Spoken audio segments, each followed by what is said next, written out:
All right, hello everyone. Welcome to a knife skills video. I'm going to be demonstrating how to cut a few different types of foods, fruits, vegetables, things like that.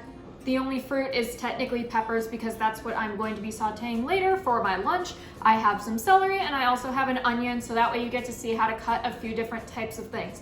I don't have every single type of knife clean and available for me to use right now, so I'm just gonna show you the very basics, and if you wanted to learn other knife skills, I'm sure you could YouTube other clips as well, but I'm gonna show you how we cook as if we were to be doing it in class. So I'm gonna go ahead and wash all of my foods, and then I will show you a little bit closer up what it looks like when you actually go to cut your vegetables. So the first thing that we're going to do is talk about different types of knives. This is a chef's knife, and this is what I primarily use when cutting whatever it is that I'm cutting. They're very sharp, and it's easy to rock back and forth when you actually go through with cutting your fruits, vegetables, whatever it may be. This is not great for something like bread because bread is really squishy, and what's gonna end up happening is that as you press down on the bread, it's just gonna squish down the bread. In order to cut bread, you might want to use a serrated knife, which instead of a smooth edge like this, it has little teeth, and that's what cuts through the crust of the bread to make it a little bit easier to cut. For all intents and purposes today, I'm going to be using a chef's knife for absolutely everything. I'm going to go over different safety rules, just like you've seen in other videos that I've posted on YouTube and worksheets and things like that. But just so you know, this is the only knife I'm going to be using for this video. I'm first going to show you how to cut celery. Celery is one of the easiest things to cut because it lays flat on the cutting board and it makes it easy to rock the boat. It's easy to cut through it. It's pretty firm so you can hold it, but it's not too firm where you have to really hack at it. That being said, before we get started, there are a couple things that you need to know about your cutting board. One, if you don't have a cutting board with a rubber edge like this, you need to put a wet paper towel underneath it. The reason for that is because it'll slide around a lot if it doesn't have any rubber guards or anything like that. If it slides, that means that you are more likely to slip and cut yourself. This has rubber guards on it, so we don't need to worry about it as much.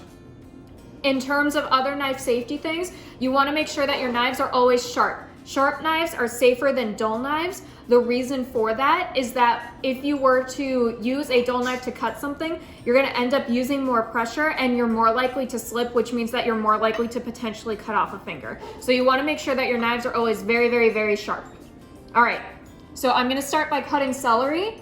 I am going to start by curling my fingers. You always want your fingers curled in a little claw-like fashion, and your 3 fingers, so 1, 2, 3, those are going to be your base fingers, meaning that that is what's going to mainly hold your vegetable or whatever it is that you're cutting in place. Your other fingers, meaning your thumb and your pinky finger, those are just there for support. They're there for fun. They do help you, but your main middle fingers, those are what is doing the bulk of your work. You want your middle finger's knuckle to be out a little bit and your fingernail curled a little bit inward. The reason for that is because if I'm cutting like this, hopefully you can see that, the knife is hitting the knuckle first, which means that I'm not cutting my fingers. If I'm like this, I'm going to potentially cut off my finger. So I'm going to use those first 3 fingers, those middle 3 fingers, and I'm going to point the knife down away from me and cut, sliding out. I don't like the ends of my celery. I don't know why, it's a weird thing, but I'm gonna go ahead and throw that away. And then I'm going to keep doing the exact same thing where I rock away from me.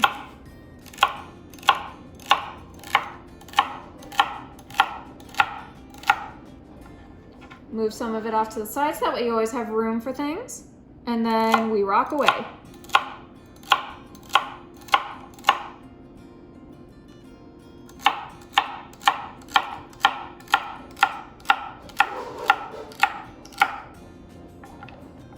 All right, the other thing about knives is that what you don't want to do is you don't want to scrape your knife against your cutting board because that's going to make it dull faster. Instead, what you want to do when you go to pick up your vegetables is you're just going to grab them with your hands and move them to whatever bowl, side of the cutting board, plate, whatever it is that you need to move it to. The other thing that you need to think about is the way that you hold your knife. So I hold my knife, this knife is actually the perfect size for my hand. The ones that we have in the classrooms are a little bit too big for my hands. The ones in the classroom, I end up needing to like pinch the blade so that way I can better handle it. This knife is small enough where I can just hold the handle. You don't want your fingers like this. You don't want your fingers like this. You either hold it with your entire fist on the handle of the knife, or you can scooch your hand forward a little bit and pinch either side of the blade. Those are the only two ways that you should be holding a knife. Now I'm gonna go ahead and demonstrate it again with another piece of celery. So I'm gonna go ahead and cut off my end, because remember, we always cut away from ourselves. We're not cutting toward ourselves, and we're also not cutting straight down. If we cut straight down, that also means that we're going to dull the knife faster. So you wanna start with the pointy end of the knife away from you, and you wanna cut away and cut away.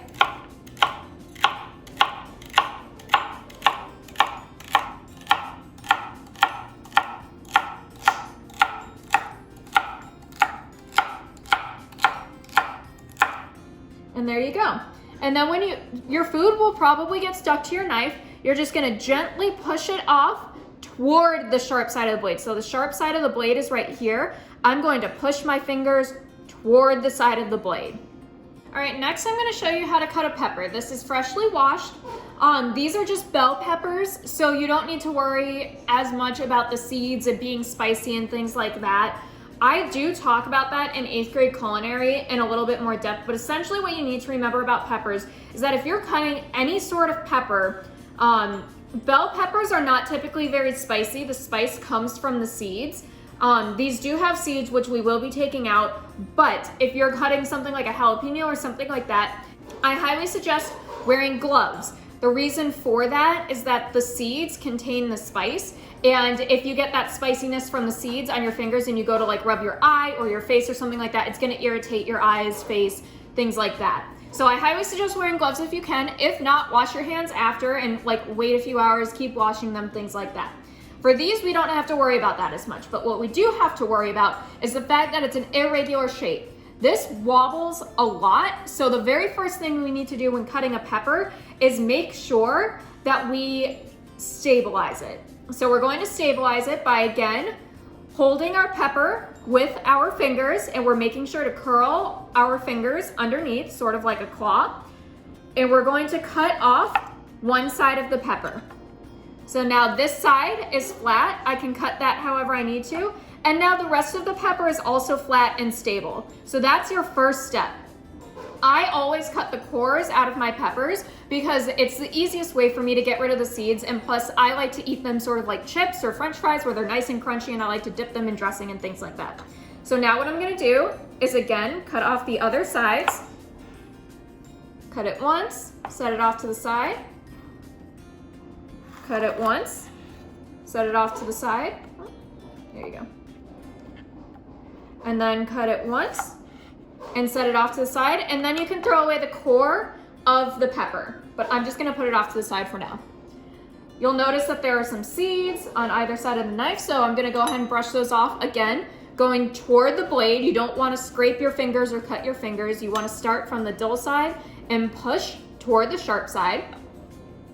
And now I'm gonna go ahead and show you how to cut peppers. I'm going to do a julienne cut, which is like french fries. It's long, thin strips. This one's pretty much already part of the way there, so I'm just gonna make it a little prettier. Again, we always cut away from ourselves. And there you go, that's literally a julienne cut. So I'm gonna set that off to the side. I'm now going to use this side, and I'm gonna cut away from me, away from me, away from me, away from me. And now you'll notice that I am at the point now where there's a little bit of core left. So what I'm going to do is start from the other side and do a julienne cut from the other side, so that way eventually I can remove that middle part.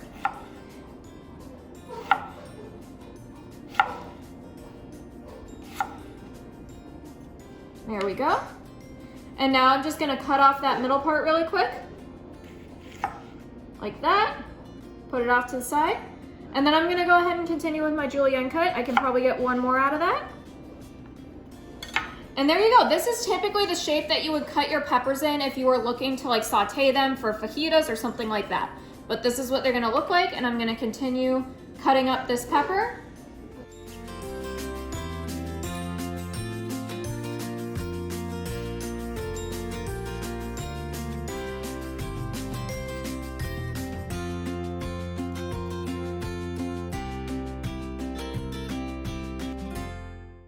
Now I have all of my peppers in a julienne cut.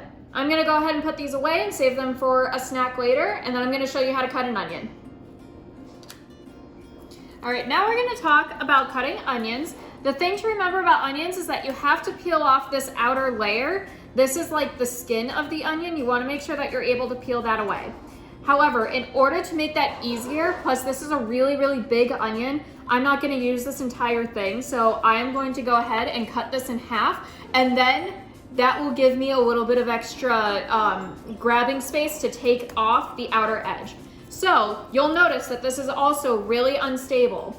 This is why we're cutting it in half first. So you have to be very, very careful when you do this. I think it's easier to sort of start a cut before you do anything else. Put your hand on top and then gently roll all the way through.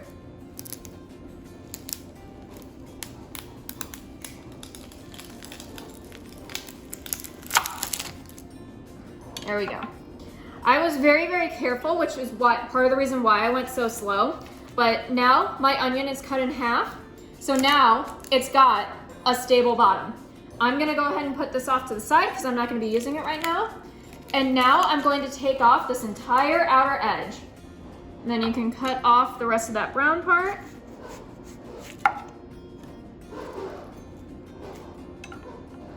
There you go. And now your onion is peeled and you're free to use it. So, because this has a flat edge, it's going to make it a little bit easier to cut. However, I'm gonna show you a few different ways to be able to cut an onion, because most of the time, you're going to chop an onion. Dicing, same size, same shape, and chopping is same size, different shape, which because an onion is round, most of the time they end up being a different shape. So, in order to chop an onion in this manner, meaning that you have half of an onion that you're chopping, you're gonna go ahead and go straight away from you for quite a few rotations. If it's not perfect, that's fine, but you want to try to keep it together. I'm gonna go ahead and take out this outer layer. There we go. So like I said, we're keeping it mainly the same.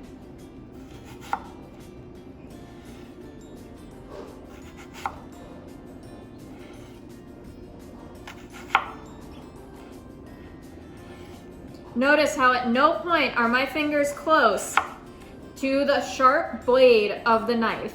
They are always either above or below.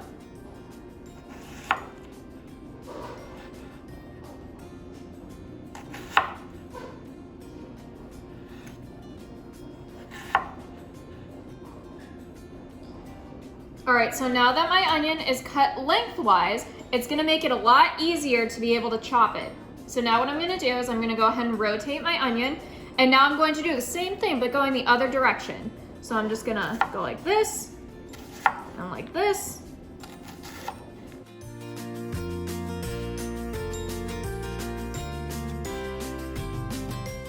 Now if you need to clear off your knife halfway through, that's totally fine. But remember, we're always keeping our fingers curled under. You'll notice that there are probably gonna be a lot of chunks that are a little bit bigger.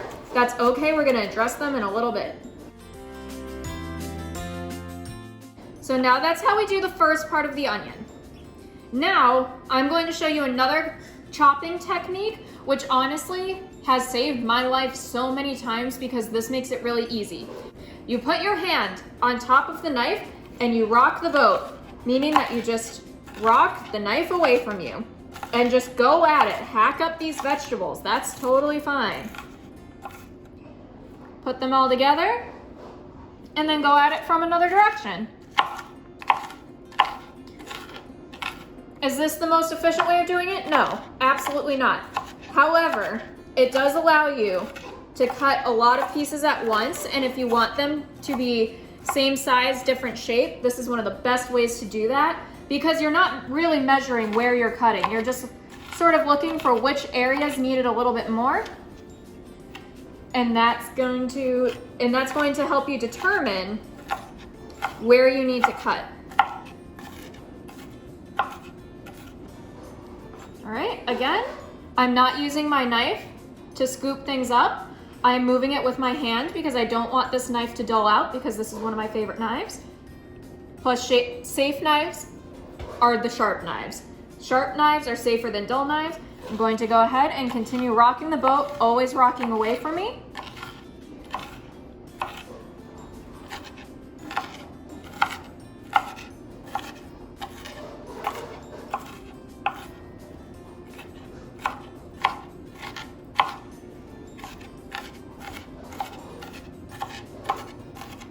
There we go. I'm now going to push away the excess food toward the sharp side. And there you go. There are your chopped onions. I'm going to go ahead and put these away, and then I'm going to show you a quick tutorial as to how to wash your knife, and then we'll be good to go. All right, so in order to wash your knife, you're going to want to have a soapy sponge so that way you can wash. Now, one thing that I'm doing wrong right now is leaving my knife in the bottom of the sink. You never want to do that. As soon as you're done using your knife, you want to wash it right away.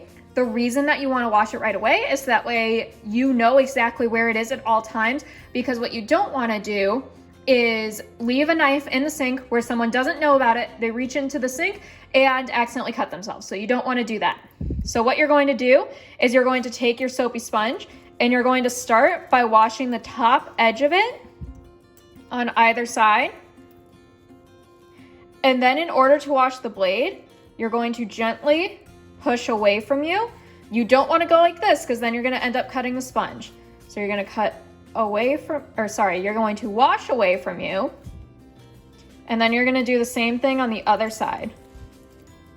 Notice how my fingers are never coming into contact with the knife itself. I can scooch along the top edge of it because it's not sharp, but I don't want to do the bottom because that means that I'm going to cut myself. Then you want to gently wash the handle because you wash the entire dish, not just the part that's touched the food. I'm then going to set my sponge off to the side. I'm going to rinse off my hands and my knives. Make sure all the suds are off. And now what you're going to do is dry it. I'm going to let this knife air dry because I have a drying rack. However, if you need to use it again, or if we were in the classroom, you would dry it with a towel using the same motion. You would take a towel and move toward the sharp part of the knife, so that way you don't accidentally cut the towel either. Then you dry your handle and then you're good to go. So I'm gonna set this off to the side of my drying rack, and then I will wrap up this video. Okay, thank you for watching this knife safety demo video. I hope that you were able to learn how to cut some things so that way you can actually start cooking at home.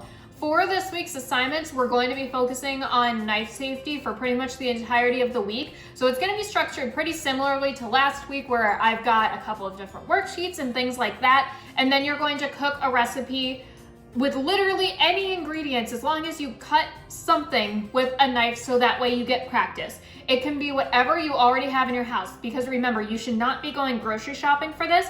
If you've got a piece of bread in your house, fine, cut that with a butter knife. Just make sure you use the correct knife safety skills. If you're to cut something with like a butter knife or a plastic knife or whatever it is that you have, pretend as if it's a chef's knife. Pretend as if it's something that you need to be very, very careful of, even if it's not that sharp. The reason that I want you to do that is to sort of get used to what it would be like to have a chef's knife, even if you don't have one available for you to use. Again, I am not looking for the next like Gordon Ramsay or anything like that. I just want to get you guys in the kitchen doing something. So I will also cook something later for you in the week. I might show you how to saute some things and things like that, but I wanted to make sure to get this knife video out so that way you know what you're looking at for the rest of the week. So thank you very much for watching. I very much appreciate it, and I will see you all soon. Bye.